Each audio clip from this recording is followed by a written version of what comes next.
ఎందరో త్యాగమూర్తుల త్యాగఫలం ఆంధ్ర రాష్ట్రం.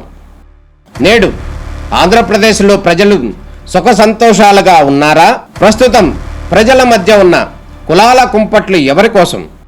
చంద్రయాన్ రాకెట్ యుగంలో కూడా వర్ణ విభేదాలు దేనికి సంకేతాలు? రాజకీయ పార్టీల నేతలు ఏం చెప్తున్నారు? నేటి కాలంలో ప్రపంచాన్ని శాసించే మన యువత మేధాశక్తి ఏం కోరుకుంటుంది? తెలుసుకోవాలంటే ఆంధ్ర యువగలం. ప్రజల మాటే మా నోట. అలాంటి సంస్థలు కూడా కొంతమందిని ఇన్వైట్ చేయాలనుకుంటున్నాం. ఇదివరకైతే పెట్టుబడి కావాలి, డబ్బులు కావాలి. ఇవాళ ఆలోచన పెట్టుబడి, అది మన ఆళ్ళలో తీసుకురావాల్సినటువంటి అవసరం ఉంది. దానికి స్విగ్గీని, మన ఉయ్యూరు దగ్గర స్విగ్గీ, ఉయ్యూరు పక్కన వాడు స్విగ్గీ పెట్టి వాళ్ళ బహుశా టాప్ 10లో వాళ్ళు కూడా ఉన్నారు. ఆలోచన అవేమి కోటేశ్వర్లు కావాలనుకుంటున్నారు. అది మన వాళ్ళలో ఒక స్ఫూర్తిని, వాళ్ళు ఎంతసేపు చూసినా ఏదో ఉద్యోగం అండి, మున్సిపాలిటీలో ఉద్యోగం అండి, నేను చదువుకుంటున్నాడు అండి, మున్సిపాలిటీ చర్చలు పడతాం. కాబట్టి అలాంటిది వాళ్ళని కూడా మనం తయారు చేసుకోవాల్సి ఉంది. అందుకని అలాగే ఒక సంస్థలు పెట్టడానికి, ఇండస్ట్రీస్ పెట్టడానికి, మన వాళ్ళకి ఒక ట్రైనింగ్స్ ఇవ్వాలని చెప్పి దానికి ఎంటర్‌ప్రెన్యూర్ ఎంపవర్మెంట్ సెంటర్ కూడా ఒకటి స్టార్ట్ చేయాలనుకుంటున్నాను. దాన్ని నిత్యం వాళ్ళు వచ్చి వాళ్ళు ఏదైనా అడిగితే వాళ్ళ గైడెన్స్ ఇవ్వడం కాకుండా వాళ్ళని ఆ ప్రాంతాల్లో వాళ్ళు కోరుకున్నటువంటిది. ఇప్పుడు మన దగ్గర గోల్డ్ కవరింగ్ ఉంది. గోల్డ్ కవరింగ్లో కూడా చాలా లేటెస్ట్ వస్తున్నాయి. అవన్నీ కూడా ట్రైనింగ్ ఇస్తారు కదా. అందుకని ఆ రోజు నేను మా రాజ్యసభ సభ్యులు చిరంజీవి గారిని రిక్వెస్ట్ చేసి 5 కోట్ల రూపాయలు ఫండ్ తెచ్చి అక్కడ ఒక సెంటర్, కల్చరల్ సెంటర్, అది ఎగ్జిబిషన్ సెంటర్ లాగా పెట్టాలని చెప్పి అనుకుని స్టార్ట్ చేశాను. కానీ తర్వాత వాళ్ళకి ఆపేశారు. మళ్ళీ ఇప్పుడు నేను ఫండ్ ఇస్తున్నాం, అది కూడా కంప్లీట్ చేసుకోవడం జరుగుతుంది. దానికి ఇదివరకు ఏంటంటే ఒక డిజైన్ తయారు చేయాలంటే వాడు రాసి ఆంధ్రతో రాస్తూ కూర్చున్న డిజైన్ అలా కొత్త ఉండేవాడు. ఇవాళ క్యాడ్ ఇవన్నీ వచ్చినాయి కాబట్టి చాలామంది ట్రైనింగ్ తీసుకుని ఇమీడియట్గా డిజైన్స్, రకరకాల డిజైన్స్ వస్తున్నాయి. కాంపిటీషన్లో వెళ్ళాలి. చైనా కానీ, అటు కలకటాలో కానీ, చాలా ప్రాంతాల్లో బాంబే డిజైన్ కానీ ఇవన్నీ వచ్చేసి కాబట్టి గోల్డ్ కవరింగ్ కూడా చాలా ఉపయోగపడుతుంది. అది మన వాళ్ళకి తెలియజేయాల్సినటువంటి అవసరం ఉంది. అలాగే రేపు మన పోర్ట్ అవుతుంది. పోర్ట్లో కూడా చాలామందికి ఎంప్లాయ్మెంట్ వస్తుంది. దానికి దానికి సంబంధించిన స్కిల్స్ మనం డెవలప్ చేయాలి. అలాంటి కూడా ఒక సెంటర్, ఎగ్జిబిషన్ సెంటర్ పెట్టమని చెప్పి మనం కూడా అడుగుతాం. రేపు స్టాల్స్ పెడతాం కాబట్టి ఒక్కొక్క స్టాల్స్లో ఒక్కొక్క ఉంటుంది. పిల్లలని చూస్తాం ఎలా ఉంది ఏంటిది. ఇవాళ green energy, hydrogen green energy వస్తుంది. అలాంటివన్నీ కూడా అవగాహన కల్పించాలి. కాబట్టి ఇండస్ట్రియల్ పార్క్స్ రేపు పెట్టడానికి మేము కొంత ల్యాండ్స్ కూడా ఐడెంటిఫై చేస్తాం. ఆ ఇండస్ట్రియల్ పార్క్స్లో బయట వాళ్ళు వచ్చి ఇక్కడ ఇన్వెస్ట్ చేసి వాళ్ళు సంపాదించిన వాళ్ళు కూడా ఉన్నారు. బందర్లో పుట్టి పెరిగిన పిల్లలకి రేపు దాంట్లో ఆ ఇండస్ట్రియల్ పార్క్లో వాళ్ళకి స్థలం కేటాయించి వాళ్ళతో ఇండస్ట్రీలు పెట్టించి వాళ్ళని కూడా ఎంపవర్ చేయాలనేది లక్ష్యంగా ఇవాళ నేను పెట్టడం జరిగింది. మొన్న ఎంఎస్ఎంఈ ప్రోగ్రామ్ కూడా పెట్టాను. ఎంఎస్ఎంఈ ఇదే జడ్పీ హాల్లో పెట్టడం జరిగింది. 500 మంది వచ్చి ఆ రోజు రిజిస్టర్ అయ్యారు. దాంట్లో 200 మంది, అంటే దాదాపు 700 మంది వచ్చారు. 200 మంది రిజిస్టర్ అయ్యి ఇంట్రెస్ట్గా ఉన్నారు. వాళ్ళని కూడా మనం ట్రైనింగ్ చేయడానికి కార్యక్రమాలు తీసుకెళ్తున్నాం. ఇది యాక్చువల్గా దీని ఒక ఉద్దేశం. దీంట్లో గతంలో మనం చాలామందిని తీసుకొచ్చాం. స్పోర్ట్స్కి సంబంధించి హంపి కూడా ఆమె ఆలోచన చెప్పడం జరిగింది. నైనా జైస్వాల్ అంటే యూత్ని బాగా కరెక్ట్ అయ్యేవాళ్ళని తీసుకొచ్చాం. అందువల్ల కొంతమంది మోటివేషన్ స్పీకర్స్ తీసుకొచ్చి వాళ్ళతో కూడా ఎలా ఉండాలి, కెరీర్ ఎలా ఉంటుంది, ఫ్యూచర్ ఎలా ఉంటుంది అనేది వాళ్ళతో కూడా చెప్పించడం జరిగింది. అయితే దీనికి నేను మన హెచ్ఆర్ మినిస్టర్ గారిని రిక్వెస్ట్ చేయడం జరిగింది. గతంలో యాక్చువల్గా ఆయన యూఎస్ఏలో ఉన్నారు. ఆయన 12th నైట్కి వస్తానంటున్నారు. 2nd నైట్కి 3rdకి రమ్మని చెప్పి రిక్వెస్ట్ చేస్తాం. 3rd రావడానికి అవకాశం ఉంది. 3rd కానీ 4th కానీ 2 రోజుల్లో ఒకసారి మన హెచ్ఆర్ మినిస్టర్ నారా లోకేష్ గారు ఈ ప్రోగ్రామ్కి రమ్మని చెప్పి రిక్వెస్ట్ చేస్తాం. ఆయన కూడా వచ్చేదానికి అవకాశం ఉంది. కాబట్టి దానికి తగిన విధంగా మన వాళ్ళని అవసరమైతే ఇంటరాక్షన్ విత్ మినిస్టర్ గారితో ఇంటరాక్ట్ అవ్వడానికి కూడా కొంతమంది మనం ప్రిపేర్ చేసి వాళ్ళు ఏమనుకుంటున్నారు, ఏం కావాలనుకుంటున్నారు అనేది కూడా గవర్నమెంట్లో డిస్కషన్ చేయడానికి ఇక్కడి నుంచే వేదిక కావాలి.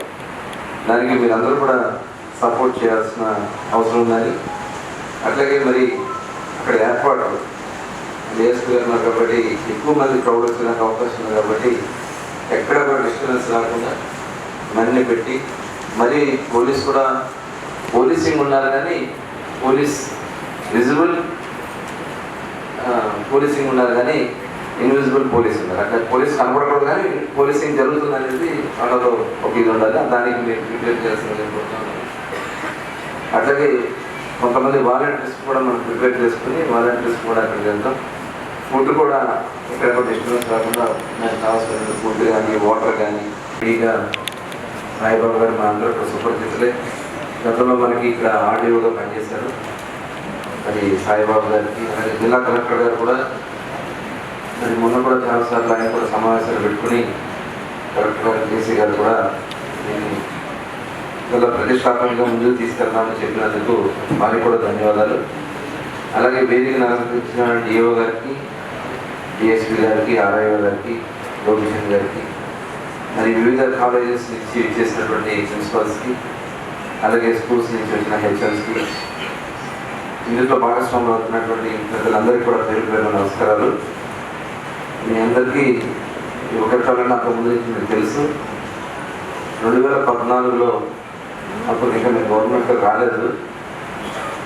2014 జనవరి 12 అనేది స్వామి వివేకానంద జయంతి సందర్భంగా మనం యువదినోత్సవం ఆ రోజు. దాన్ని స్ఫూర్తిగా తీసుకుని ఆ రోజున మేము హిందూ కాలేజ్ ఆడిటోరియంలో ఆనాడు యనమూరి వీరేంద్రనాథ్ గారిని తీసుకొచ్చి, అదే మన పిల్లల్లో కూడా ఒక చైతన్యం తీసుకురావాలి, ఒక మోటివేషన్ తీసుకురావాలి అనే ఉద్దేశంతో ఫస్ట్ అక్కడి నుంచి స్టార్ట్ చేశాం. ఆ రోజున మన పద్మావతి కాలేజ్ నుంచి కూడా చాలామంది పిల్లలు అక్కడ రావడం, అలాగే టౌన్ వివిధ ప్రాంతాల నుంచి కూడా అందరూ రావడం, వాళ్ళలో చూస్తే చాలా ఉత్సాహంగా కనబడింది. ఒక కసి ఉంది. దాన్ని చక్కనైన మార్గంలో నడిపిస్తే డెఫినెట్గా ఒక మంచి సమాజాన్ని మనం సృష్టించవచ్చనే ఉద్దేశంతో తర్వాత మళ్ళీ ఎన్నికల్లో గెలిచిన తర్వాత అది కంటిన్యూ చేయడం జరిగింది. ప్రతి సంవత్సరం తప్పకుండా 2019 వరకు కూడా ఈ కార్యక్రమాన్ని స్టార్ట్ చేశాం. చిన్నగా స్టార్ట్ అయింది. ఆ రోజు ఆటోలో ఒక 700, 800, 1000 మందితో స్టార్ట్ అయింది. వేల మందికి వెళ్ళింది. అలాగే ప్రతి సంవత్సరం కూడా అన్ని స్కూల్స్, అప్పుడు మేము 1 డే చేసాం, ఒక పూట చేసింది. తర్వాత అందరూ కోరిక మేరకు స్కూల్ పిల్లలందరికీ ఒక రోజు, స్కూల్ పిల్లల మనసులో ఒక రకంగా ఉంటాయి, కాలేజీ వాళ్ళకి ఒక రకంగా ఉంటుంది భావించి అప్పటి నుంచి 2 days పెట్టడం జరిగింది. అప్పుడు కూడా చాలా పెద్ద ఎత్తున రావడం, వాళ్ళ భోజనాలు కూడా మనం అక్కడే ఏర్పాటు చేద్దాం. వాళ్ళకి ఉదయం వచ్చి సాయంత్రం వరకు అందరూ కూడా ఒక కలిస్తే ఒకళ్ళ మనోభావాలు ఒకటి తెలుస్తాయి. ఒక స్కూల్లో ఉన్నటువంటి విధానం ఒక స్కూల్లో విధానం తెలిసే ఉద్దేశంతో ఆ రోజున ప్రైవేట్ అండ్ గవర్నమెంట్ స్కూల్స్ కూడా కలపడం జరిగింది. అది చాలా కనపడింది నాకు. తర్వాత నేను గ్రామాల్లో పర్యటనకు వెళ్ళినప్పుడు కానీ వాళ్ళు వచ్చి నిర్భయంగా ముందుకు వచ్చి మాట్లాడే ఒక ఆత్మస్థైర్యం వచ్చింది. ఇదివరకు పిల్లల్ని పిలిస్తే పారిపోయేవాళ్ళు, కానీ ఇప్పుడు ఓపెన్గా బయటకు వచ్చి వాళ్ళ మనోభావాన్ని కూడా చెప్పేసి పరిస్థితి వచ్చింది. అందుకనే 2019 వరకు కండక్ట్ చేయడం జరిగింది. అదే అప్పుడు 6 సంవత్సరాలు కండక్ట్ చేసాం. 5 సంవత్సరాలు రాష్ట్ర గవర్నమెంట్ వాళ్ళు ఏం చేయలేదు. వెళ్ళినప్పుడు అందరూ అడిగేవాళ్ళు మళ్ళీ ఒకటాలు ఎక్కువసారి. అది నా గెలుపులో అది కూడా భాగస్వామ్యం. ఈ ఎన్నికల్లో గెలవడంలో యువతంతా కూడా సపోర్ట్ చేయడం జరిగింది. అప్పుడు నేను కాలేజెస్కి వెళ్ళి వాళ్ళందరూ కూడా చెప్పడం జరిగింది. ఎందుకంటే అందరికీ ఒక ప్రాధాన్యత ఉంది. అది అందరికీ తెలుసు. మనకి చాలామంది ఇక్కడ చదువుకున్నారు. ఎక్కడికైనా ఇప్పుడు చెప్తాను, మేము హిందూ కాలేజీలో చదువుకున్నాను. మొన్న నేను వంటంలో ఆ స్కూల్ ఉంది, పెద్ద కాలేజ్, ఏవిఆర్ కాలేజ్ వెళ్తే ఆయన హెచ్ఎం గారు ప్రిన్సిపల్ గారు వచ్చి, సార్ నేను హిందూ కాలేజీలో చదువుకున్నాను. సార్ ఆ హిందూ కాలేజ్ చదువుకున్నారు, ఇవాళ హిందూ కాలేజ్ మీ కాలేజ్ మా దగ్గర 1000 మంది ఉన్నారు, 10,000 మంది స్టూడెంట్స్ ఉన్నారు. ఇవాళ నేషనల్ కాలేజ్ చాలామంది నేషనల్ కాలేజ్ చదువుకున్నాను అంటారు. ఇవాళ కాలేజ్ చూస్తే 50 మంది లెక్కవచ్చు స్టూడెంట్స్. నోబుల్ చాలామంది వచ్చి నా చిన్నతనంలో తెలిసిన రూమ్స్ తీసుకుని చదువుకునేవాళ్ళు, చుట్టుపక్కల గుంటూరు జిల్లా దగ్గర నుంచి కూడా వచ్చి ఇక్కడ చదువుకున్నారు. అలాంటిది ఇవాళ మనం మచిలీపట్నం ఏ స్థాయిలో ఉన్నాం, ఇవన్నీ కూడా మన కసి తీసుకొస్తా ఉంది మనుషులు. అవి మన యువతలో కూడా రావాలి. దానికోసమే రేపు జరగబోయే ఈ యువకరటాలు బందరు చరిత్రను తిరగ రాసే విధంగా ఉండాలనే లక్ష్యంతోనే ఈ కార్యక్రమం చేస్తాం. ఒక ఇన్నోవేషన్లో కానీ వాళ్ళకి ఒక కెరీర్ గైడెన్స్, మనం వాళ్ళ భవిష్యత్తు ఎలా ఉండాలి దానికోసం ఇప్పుడు ఆల్రెడీ గవర్నమెంట్ కూడా స్కిల్ సెన్సస్ స్టార్ట్ చేశారు. ఆ స్కిల్ సెన్సస్తో పాటు అంటే ఏ స్థాయిలో మనం ఉన్నాం, ఇదే కాకుండా ఇప్పుడు కొత్తగా కూడా ఫస్ట్ టైం మన ఆంధ్ర రాష్ట్రంలో ఫస్ట్ టైం మన మచిలీపట్నంలో వాళ్ళ క్యాపబిలిటీస్ కూడా ఎనాలిసిస్ చేయడానికి ఒక సంస్థతో మరి మా ఫౌండేషన్ నుంచి చేస్తున్నట్టు గవర్నమెంట్ అంటే చాలా ఉంటాయి. అలా కాకుండా ఒక స్కిల్ వాళ్ళకి క్యాపబిలిటీ సెన్సస్ చేయడానికి ఒక ప్రోగ్రామ్ కూడా స్టార్ట్ చేయడం, వాళ్ళు కూడా ప్రోగ్రామ్ రమ్మని చెప్పిన వాళ్ళు కూడా ఇన్వైట్ చేయడం జరిగింది. దాంతోపాటు స్కిల్స్ కానీ అలాగే ఇక్కడ చదువుకుంటారు, వేరే ప్రాంతాలకు ఉద్యోగం చేయడం, ఇక్కడ చదువుకున్న వాళ్ళు చాలా సక్సెస్ అయినటువంటి కుటుంబాలు కూడా ఉన్నాయి.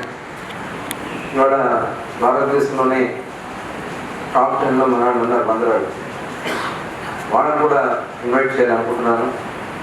దాంట్లో మనకి గ్రీన్కో సంస్థ నా స్టూడెంట్ మేమంతా కలిసి ఒకే స్కూల్లో చదువుతున్నాం. గ్రీన్కో ఇవాళ టాప్ 5లో ఉంటాడు. అలాంటి వాళ్ళు